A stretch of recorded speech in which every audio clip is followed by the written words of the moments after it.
जन सुराज में इसमें अमीर गरीब कुछ नहीं देखा जाता है। इसमें ये देखा जाता है कौन इस टिकट लायक है, कौन मेहनत कश है, कौन सामाजिक आदमी है, कौन समाज की सेवा कर सकता है। यही भरोसा करके हमको इन्होंने मीनापुर में भेजा है। इस मीनापुर में यदि मेरा मालिक, जनता मालिक यदि हमको मौका दिए तब पहला भ्रष्टाचार पर हमारा चोट होगा। दूसरा, यहाँ आए दिन लगातार घटना घटती है। चांदपरना घाट पर भी वहाँ पुल होगा मेरा। तीसरा, लगातार यहाँ भी घटना हरसेर घाट पर घटती है। अभी भी एक माँ और बेटा का मौत हो गया है डूबकर, वो है। तीसरा है जुब्बा सहनी के धरती को मैं सौंदर्यीकरण करूँगा, क्योंकि सब लोग इस जुब्बा सहनी को नाम पर नेतागिरी करते हैं।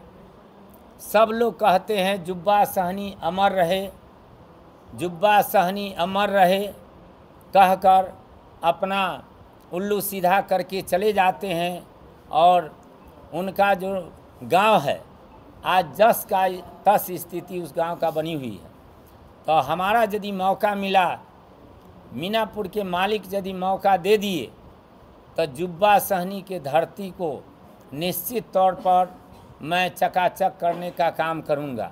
क्या लगता है 2 बार के वर्तमान विधायक मुन्ना यादव से कैसे टक्कर ले पाइएगा? हम क्या टक्कर लेंगे?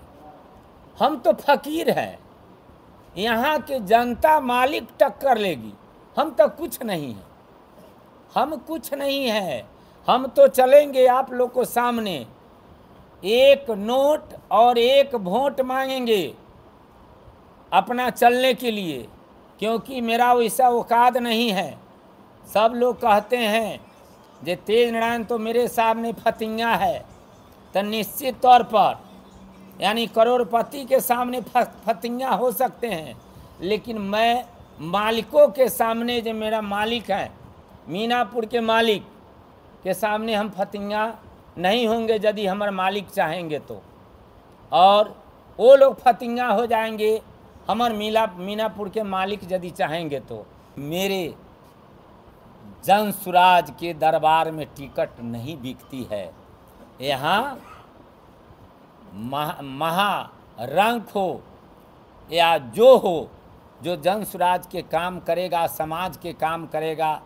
मेरा प्रणेता प्रशांत किशोर जी आज हमको टिकट दे के दुनिया वालों को दिखा दिया है जे मेरे पार्टी में फकीर का भी गुंजाइश है। आज पहला टिकट जन स्वराज का बांटा गया है पूरे बिहार में 51 लोगों का। आप लोग का जो 21,000 रुपया नॉमिनेशन के लिए पहले जो जमा किया गया था, उसके अलावा भी कुछ खर्चा लगा है क्या? बिहार की जनता जानना चाह रहे, लोग कह रहे थे कि प्रशांत किशोर टिकट बेचेंगे, अपने चुनिंदा लोगों को देंगे, इसमें कुछ खोलेंगे आप क्या? मैं कह रहा हूँ, हम बार बार कह रहे हैं मैं एक फ़कीर हूँ, मेरे बारे में पता कर लीजिए। हम एक जगह गए सीओ यहाँ, एक सीओ यहाँ गए तो सीओ साहब हमसे कहे, ओ तेज नारायण सहनी जी, आप तो देह पर पूरा समझिए हमेशा लूज कपड़ा आप पहनते हैं। तो हमने सीओ साहब के कहा, सीओ साहब जान लीजिए कपड़ा ऊपर से लूज हो सकता है, लेकिन अंदर जाइएगा ना उतना ही स्ट्रोंग है। तो ये जान लीजिए, मेरे जैसा कार्यकर्ता, एक फकीर कार्यकर्ता को जब टिकट दे सकते हैं तो कौन कहेगा जे मेरे नेता को, मेरा नेता तो 5 रुपया लेने वाले हैं। मेरा नेता तो समझिए जे आज देखिए उनका क्या कमी है, क्या कमी है। इस बिहार के लिए दिन रात एक किए हुए हैं, रात को सोते नहीं हैं। हम लोग तो सोते हैं, लेकिन बिहार के लिए तो कहबो करते हैं मैं बिहार के कुछ दे कर जाऊँगा, मैं ले कर नहीं जाऊँगा, हमेशा बोलते हैं। और जो भी लोग कहते हैं पैसे की बात, तो हमसे ले लें जो उदाहरण बार बार कहते हैं। हमसे उदाहरण ले लीजिए, एक पता बात- कर एक लीजिए। बात बताइए, आपने पिछले एक इंटरव्यू में कहा था कि अगर पार्टी हमें टिकट देती है तो मीनापुर में 12 बजते बजते तक सभी को हरा देंगे। क्या उसी जोश में फील्ड में रहेंगे? बिल्कुल हरा देंगे। 12 बजते बजते हम क्या हराएंगे, यहाँ का जनता मालिक 12 बजते बजते हरा देगी और इस फकीर को जिताकर और उस सदन में भेज देगी 12 बजते बजते। मीनापुर की जनता को क्या संदेश दीजिएगा? मीनापुर को जनता को मैं संदेश ये देता हूँ, हे मीनापुर के मालिकों, आज आप तमाम लोगों के सामने एक चुनौती है। क्या चुनौती है? आज मेरे जैसा एक फकीर कार्यकर्ता आपके सामने आया है चुनाव लड़ने। यदि इस बार आप तमाम लोग यदि ध्यान नहीं दिए तो आने वाला भविष्य में कोई गरीब कार्यकर्ता सर नहीं उठा सकता है। वही अमीर का बेटा, वही अमीर हमेशा चुनाव जीतकर सदन में जाएगा।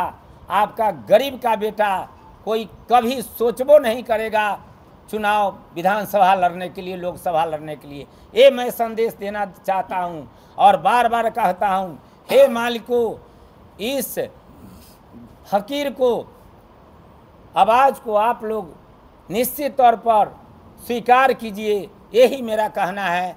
मैं अपने मालिकों से कहना चाह रहा हूँ, बार बार कहूँगा।